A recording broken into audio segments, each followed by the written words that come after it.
একদিন হজরত আলী রদিয়াল্লাহু আনহু মসজিদে খুতবা দিচ্ছিলেন। সবাই মনোযোগ দিয়ে চুপচাপ তার কথা শুনছিল। হঠাৎ কিছু মানুষ আতঙ্কিত হয়ে দৌড়ে এসে মসজিদের ভেতরে প্রবেশ করল। তখন আলী রদিয়াল্লাহু আনহু তাদেরকে জিজ্ঞাসা করলেন, কি হয়েছে তোমাদের? উত্তরে তারা বলল, হুজুর, একটি সিংহ এই দিকে আসছে, অনেক বড় সিংহ, আমরা খুব ভয় পাচ্ছি। তখন আলী রাদিয়াল্লাহু আনহু বললেন, ভয় পাবার কিছু নেই, সে কাউকে কোনো ক্ষতি করবে না। এই কথার মধ্যেই সেই বিশাল সিংহটি সবার সামনে এসে দাঁড়ালো। বরং সে সোজা হজরত আলী রাদিয়াল্লাহু আনহুর কাছে এসে তার পায়ে মাথা রেখে দিল। এর কিছু পরেই সেই সিংহের পেছনে পেছনে ছোট্ট একটি সিংহ শাবকও এসে হাজির হলো। তখন সবাই বুঝে গেল যে বড় সিংহটি আসলে একটি সিংহী। অতঃপর সেই সিংহীটি বলল, হুজুর, এইটি আমার সন্তান, এর বাবা এখন আর পৃথিবীতে নেই। আমি চাই আমার সন্তান নিরাপদে বেরিয়ে উঠুক, তাই আমি একে আপনার তত্ত্বাবধানে দিতে এসেছি।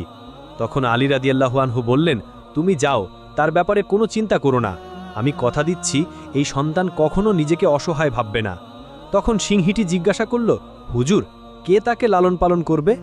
তখন আলী রাদিয়াল্লাহু আনহু উত্তর দিলেন, আমার পুত্র হুসাইন তার দেখাশোনা করবে ইনশাআল্লাহ। সে অসহায়দের খুব যত্ন নেয়, তার চেয়ে ভালো আর কেউ পারবে না। এরপর হজরত হুসাইন রাদিয়াল্লাহু আনহুকে ডাকা হলো। তিনি সামনে এসে সিংহ শাবকটিকে কোলে তুলে নিলেন। তার মাথায় স্নেহ ভরে হাত বুলিয়ে দিয়ে বললেন, আজ থেকে এর নাম হবে আবু আল হারিস, এবং সে এখন থেকে আমার সাথেই থাকবে। অতঃপর সিংহীটি নিশ্চিন্ত মনে ফিরে গেল। আর সেই সিংহ শাবক হজরত হুসাইন রাদিয়াল্লাহু আনহুর সঙ্গেই বড় হতে থাকলো, যেন সে নিজের ঘর পেয়ে গেছে। এভাবে দীর্ঘ সময় কেটে গেল। হজরত হুসাইন রাদিয়াল্লাহু আনহুর কোলে যে সিংহ শাবকটি বড় হচ্ছিল, সে এখন যুবক হয়ে উঠেছে। হজরত হুসাইন রাদিয়াল্লাহু আনহু যেখানে যেখানে যেতেন, সেই সিংহটিও তার সাথেই থাকত। এখন সে তো আর শুধু একটি পশু ছিল না, বরং সে ছিল হুসাইন রাদিয়াল্লাহু আনহুর সঙ্গী, বন্ধু এবং বিশ্বস্ত একজন সাথী। মানুষ তাকে আবু আল হারিস নামেই চিনত। সে জঙ্গল থেকে এসেছিল ঠিক, কিন্তু তার হৃদয় ছিল মানুষের চেয়েও কোমল এবং বুদ্ধিমান। তার মধ্যে হজরত হুসাইন রাদিয়াল্লাহু আনহুর প্রতি গভীর ভালোবাসা গড়ে উঠেছিল। দিন হোক কিংবা রাত, সফর হোক বা বিশ্রাম, আবু আল হারিস সবসময় হজরত হুসাইন রাদিয়াল্লাহু আনহুর কদমের সাথে লেগে থাকত। কিন্তু সময়ের বিবর্তনে সিংহটি বিরাট বড় হয়ে যায়। এখন সে যখন কোনো গলির মধ্য দিয়ে হেঁটে যেত, তখন মানুষেরা কেঁপে উঠত। তাদের হৃদয়ে এক অদ্ভুত রকমের ভয় জেগে উঠত। একদিন কিছু আরব লোক হজরত আলী রাদিয়াল্লাহু আনহুর খিদমতে হাজির হয়ে আরজ করল, হুজুর, হুসাইন রাদিয়াল্লাহু আনহুর সাথে থাকা সেই সিংহটি এখন অনেক বড় ও ভয়ঙ্কর হয়ে উঠেছে। আমরা এই ব্যাপারে শঙ্কিত, কোনো একদিন যদি সে ক্ষতি করে ফেলে। এই কথা শুনে আলী রাদিয়াল্লাহু আনহু নীরব হয়ে গেলেন। তার হৃদয়ে তখন আবু আল হারিসের সেই নিষ্পাপ শৈশব ও বিশ্বস্ততার স্মৃতি জেগে উঠেছিল। কিন্তু তিনি মানুষের স্বভাব এবং তাদের ভয়ও ভালো করেই বুঝতেন। অতঃপর তিনি ঘরে ফিরে এলেন। তখন হুসাইন রাদিয়াল্লাহু আনহু এক কোনায় চুপচাপ বসেছিলেন। তখন আলী রাদিয়াল্লাহু আনহু তার কাছে এসে কোমল কণ্ঠে বললেন, বেটা হুসাইন, এই আরবরা বলছে আবু আল হারিস এখন বড় হয়ে গেছে, মানুষ তাকে দেখে ভয় পায়। বেটা, আমার পরামর্শ হলো তুমি এখন তাকে মুক্ত করে দাও। এই কথা শুনে ইমাম হুসাইন মাথা নিচু করে ফেললেন। তার চোখে অশ্রু চলে এলো। কিছু সময় চুপচাপ বসে থাকলেন। তারপর আলী রাদিয়াল্লাহু আনহুর দিকে তাকালেন এবং হালকা একটা হাসি দিয়ে কোমল কণ্ঠে বললেন, জি বাবাজান, যেমনটা আপনার আদেশ। শুধু আজকের দিনটুকু যেতে দিন, আগামীকাল থেকে আপনি তাকে আর দেখতে পাবেন না। তখন আলী রাদিয়াল্লাহু আনহু জিজ্ঞাসা করলেন, বেটা, আজকের দিনেই এমন কি বিশেষ আছে? তখন হুসাইন রাদিয়াল্লাহু আনহু বাইরে তাকিয়ে উত্তর দিলেন, বাবাজান, এখন সন্ধ্যা হয়ে গেছে। এটা এমন সময় নয় যে কাউকে ঘর থেকে বের করে দেওয়া যায়। এটা তো ছায়া দেওয়ার সময়, রোদে থেকে বাঁচানোর সময়, রোদে ফেলে দেওয়ার সময় নয়। তখন আলী রাদিয়াল্লাহু আনহু নিজের সন্তানকে বুকে জড়িয়ে ধরলেন। তিনি আর কোনো উত্তর দিলেন না। অতঃপর রাত কেটে গেল। হজরত হুসাইন রাদিয়াল্লাহু আনহু জেগে উঠলেন এবং তাহাজ্জুদের নামাজ আদায় করলেন। অতঃপর প্রতিদিনের মতো আবু আল হারিসের জন্য খাবার নিয়ে বাইরে এলেন। তখন আবু আল হারিস বিস্ময়ের সাথে তাকিয়ে বলল, মনিব, আজ এত সকালে খাবার কেন? তখন হুসাইন রাদিয়াল্লাহু আনহু কিছু না বলে চুপচাপ বসে পড়লেন। তারপর ধীরে ধীরে অত্যন্ত কোমলভাবে পুরো ঘটনাটি আবু আল হারিসকে জানিয়ে দিলেন। সব কথা শুনে আবু আল হারিস নিশ্চুপ হয়ে গেল। তার চোখে এমন এক নীরবতা ফুটে উঠল যা সোজা হৃদয়ে গিয়ে আঘাত করেছে। কিছু সময় পর সে মাথা নিচু করে বলল, ঠিক আছে মনিব, আমি চলে যাব, তবে আমার একটি শর্ত আছে। তখন হুসাইন রাদিয়াল্লাহু আনহু জিজ্ঞাসা করলেন, কি শর্ত আবু আল হারিস? তখন আবু আল হারিস মাথা তুলে বলল, মুনিব, আমাকে জীবনে আরও একবার আপনার সাথে সাক্ষাতের অনুমতি দিন, শুধুমাত্র একবার। এই কথা শুনে ইমাম হুসাইন রাদিয়াল্লাহু আনহু কিছু সময় নীরব রইলেন। তারপর বললেন, মনে রেখো আবু আল হারিস, তারিখ হবে 10ই মুহররম 60 হিজরি, স্থান হবে কারবালার একটি টিলা। তখন তুমি একটি আহ্বান শুনতে পাবে। সেই মুহূর্তটাই হবে আমাদের শেষ সাক্ষাতের সময়। সেই ডাক শুনেই তুমি চলে এসো, সেই জায়গাতেই আমি তোমায় স্মরণ করব। তখন আবু আল হারিস ধীরে ধীরে একটি প্রশ্ন করল, মুনিব, যখন সেই দিন আসবে তখন কে আমাকে ফিরে ডাকবে? আপনি কি আমাকে আহ্বান করবেন? উত্তরে ইমাম হুসাইন রাদিয়াল্লাহু আনহু বললেন, না আবু আল হারিস। তখন আবু আল হারিস আবার জিজ্ঞাসা করল, তাহলে কি আপনার ভাই আব্বাস রাদিয়াল্লাহু আনহু আমাকে ডাকবেন? এই প্রশ্নেও হুসাইন রাদিয়াল্লাহু আনহুর চোখ অশ্রু সজল হয়ে উঠল, চোখ পানিতে ভরে গেল, কণ্ঠ ভারী হয়ে গেল। তিনি বললেন, না আবু আল হারিস। তখন আবু আল হারিস নিশ্চুপ হয়ে গেল। ঠিক তখনই ইমাম হুসাইন কান্নায় ভেঙে পড়লেন এবং বললেন, আমাদের মা ফিজা তোমাকে ডাকবেন। বর্ণনায় পাওয়া যায় যে আজও কারবালায় সেই স্থান বিদ্যমান যেখান থেকে বিবি ফিজা আবু আল হারিসকে আহ্বান করেছিলেন। অতপর যখন হুসাইন রাদিয়াল্লাহু আনহু আবু আল হারিসকে বিদায় দিচ্ছিলেন, তখন তিনি বললেন, আবু আল হারিস, তুমি ইরাকের দিকে চলে যাও। নাইনাওয়ার পাশে একটি বন আছে, সেই বনের রাজা সিংহ এখন আর জীবিত নেই, তুমি সেখানে যাও এবং রাজত্ব করো। অতপর আবু আল হারিস মাথা নিচু করে নাইনাওয়ার দিকে রওনা হয়ে গেল। অতপর দীর্ঘদিন পর সেই আশুরার দিন আসলো। কারবালার প্রান্তরে এক নীরবতা বিরাজ করছিল, কিন্তু সেই নীরবতার পেছনে ছিল এক ভয়ঙ্কর ঝড়ের পূর্বাভাস।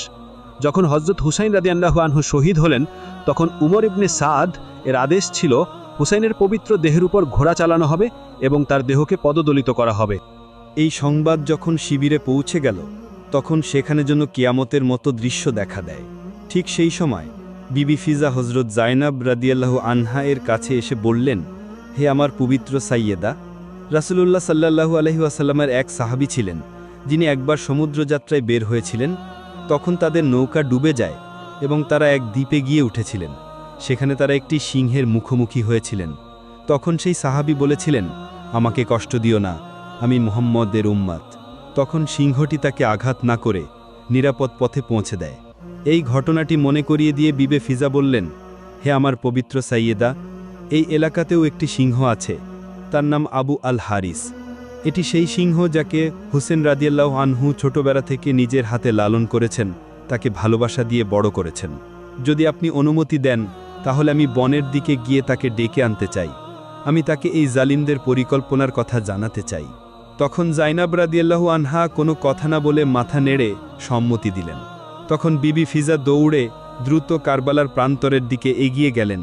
তার জিহ্বায় ছিল একটি নাম, আবু আল হারিস। তিনি মুখ ঘুরিয়ে বনের দিকে তাকিয়ে উচ্চস্বরে ডাক দিলেন, হে আবু আল হারিস, তোমার মুনিব তোমার কাছে একটি প্রতিশ্রুতি দিয়েছিল, আজ সেই দিন এসে গেছে। এই ডাক শুনে জঙ্গলের বাতাসে চারিপাশ কেঁপে উঠল, গাছপালা থরথর করে কাঁপতে লাগল। তারপর মাটি কেঁপে উঠল, ঝোপঝাড়ের মধ্যে নড়াচড়া শুরু হলো এবং হঠাৎ সেই সিংহ আবু আল হারিস বজ্রপাতের মতো গর্জন করল, দৌড়ে এসে বিবি ফিজার সামনে উপস্থিত হলো। সিংহটিকে দেখে বিবি ফিজার চোখ অশ্রু সজল হয়ে উঠল, তার কণ্ঠ ভারী হয়ে এলো। তিনি বললেন, হে আবু আল হারিস, তুমি কি জানো এই অত্যাচারীদের কি উদ্দেশ্য? তারা চায় তোমার মনিব হযরত হুসেন রাদিয়াল্লাহু আনহুর পবিত্র দেহকে পদদলিত করতে। তারা চায় এমনভাবে তার পবিত্র দেহের উপর ঘোড়া চালাতে, যাতে তার দেহ এতটাই বিকৃত হয়ে যায় যে কেউ চিনতেও পারে না। এই কথা শোনা মাত্র আবু আল হারিসের চোখ লাল হয়ে উঠল। সে শক্তভাবে মাটিতে পা ঠুলল, আকাশের দিকে তাকিয়ে এমন এক গর্জন করল যা ইয়াজিদি সেনাবাহিনীর হৃদয়ে কাঁপন ধরিয়ে দিল। অতপর আবু আল হারিস যেন পৃথিবী কাঁপাতে কাঁপাতে, বাতাস কাঁপাতে কাঁপাতে বিবি ফিজার সঙ্গে কারবালার প্রান্তরে চলে এলো। এটি সেই মুহূর্ত যখন হযরত হুসেন রাদিয়াল্লাহু আনহুর পবিত্র মৃতদেহ নির্জন অচেতন অবস্থায় কারবালার ময়দানে পড়েছিল। আকাশ নীরব, পৃথিবী নিশ্চুপ এবং ফেরেশতারাও অশ্রু ঝরাচ্ছিল। তখন আবু আল হারিস ধীরে ধীরে এগিয়ে এলো এবং স্নেহভরে হুসেন রাদিয়াল্লাহু আনহুর পবিত্র লাশের পাশে এসে বসল। এরপর তার মাথা নিচু করে সম্পূর্ণ আন্তরিকতায় মুনিবের রক্তে নিজের কপাল রাঙিয়ে নিল, যেন বিশ্বস্ততার একটি চিরন্তন শিলমোহর নিজের কপালে মুঠো করে বসিয়ে দিচ্ছে। রেওয়ায়েতে এসেছে, যখন ইয়াজিদি সেনাবাহিনীর ঘোড়াসওয়াররা হুসেন রাদিয়াল্লাহু আনহুর দেহ পদদলিত করতে এগিয়ে এলো, তারা একটি আশ্চর্য দৃশ্য দেখল। একটি সিংহ একা নির্ভয়ে হুসেনের লাশের পাশে বসে আছে। এই দৃশ্য দেখে ঘোড়াগুলো ভয়ে পিছিয়ে গেল, তারাও আর এগোতে সাহস করল না। সৈনিকরা আতঙ্কে দিশাহারা হয়ে ছোটাছুটি করতে লাগল। অনেকে ভয়ে ঘোড়া থেকেও পড়ে গেল, কেউ পিছিয়ে গেল, আবার কেউ ভয় আর কাঁপনিতে অচল হয়ে পড়ল। ফলে কারো সাহস হলো না হযরত হুসেন রাদিয়াল্লাহু আনহুর পবিত্র লাশের কাছাকাছি যেতে। অতপর যখন এই খবর উমর ইবনে সাদের কাছে গেল তখন তার মুখ বিবর্ণ হয়ে গেল, চোখে ভয় ফুটে উঠল এবং কাঁপা কণ্ঠে বলল, এই ঘটনা কাউকে জানিও না, জানালে এটি একটি ফিতনা হয়ে দাঁড়াবে। কারণ সে জানত যদি এই সত্য ছড়িয়ে পড়ে তাহলে অত্যাচারের মুখোশ চিরতরে খুলে যাবে। অতপর বিবি ফিজা শিবিরে ফিরে এসে হজরত জাইনাব রাদিয়াল্লাহু আনহাকে জানালেন, সাইয়েদা হুসেন রাদিয়াল্লাহু আনহুয়ের পবিত্র লাশ এখন নিরাপদ। আবু আল হারিস সেখানে আছে, যতক্ষণ সে আছে কোনো জালিম তার ধারে কাছেও আসতে পারবে না।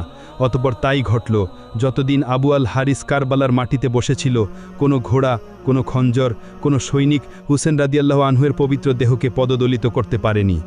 অতপর এক রাতে যখন কারবালার আকাশে নিঃশব্দ আর বন্দি কাফেলা প্রস্তুত হচ্ছিল বন্ধিত যাত্রার জন্য, তখন জাইনুল আবেদিন বিবি জাইনাব রাদিয়াল্লাহু আনহাকে বললেন, ফুপু আম্মা, আবু আল হারিসকে বলে দিন যেন সে এখন ফিরে যায়, সে তার বিশ্বস্ততার দায়িত্ব পূর্ণ করে ফেলেছে। তখন বিবি ফিজা সেই পুরনো সাহস নিয়ে আবার আবু আল হারিসের কাছে গেলেন এবং বললেন, হে আবু আল হারিস, মাওলার হুকুম, এখন তুমি চলে যাও। তখন আবু আল হারিস বিবি ফিজার দিকে তাকালো, চোখে অশ্রু, কপালে মাটি আর হৃদয়ে ছিল একটি ভাঙা শান্তি। তারপর সে উঠল এবং হুসেন রাদিয়াল্লাহু আনহুয়ের পবিত্র লাশের কাছে গিয়ে শেষবারের মতো সম্মান জানালো। বিবি ফিজা দেখলেন সিংহের চোখ দিয়ে অশ্রু গড়িয়ে পড়ছে। তারপর আবু আল হারিস ধীরে ধীরে হাঁটতে হাঁটতে কারবালা থেকে বিদায় নিল। প্রিয় বন্ধুগণ, আমরা আপনাদের পরিষ্কার করে জানিয়ে দিতে চাই, এই ঘটনাটি কোরআন বা সহিহ হাদিসে বর্ণিত ঘটনা নয়, বরং এটি একটি জনশ্রুতি রেওয়ায়েত যা হুসেন রাদিয়াল্লাহু আনহুয়ের প্রতি ভালোবাসা প্রকাশের জন্য বলা হয়ে থাকে। আমাদের উদ্দেশ্য এটি ইতিহাস হিসাবে নয়, ভালোবাসার প্রতীক হিসাবে একটি বার্তা তুলে ধরা। সবাই ভালো থাকবেন। আল্লাহ হাফেজ।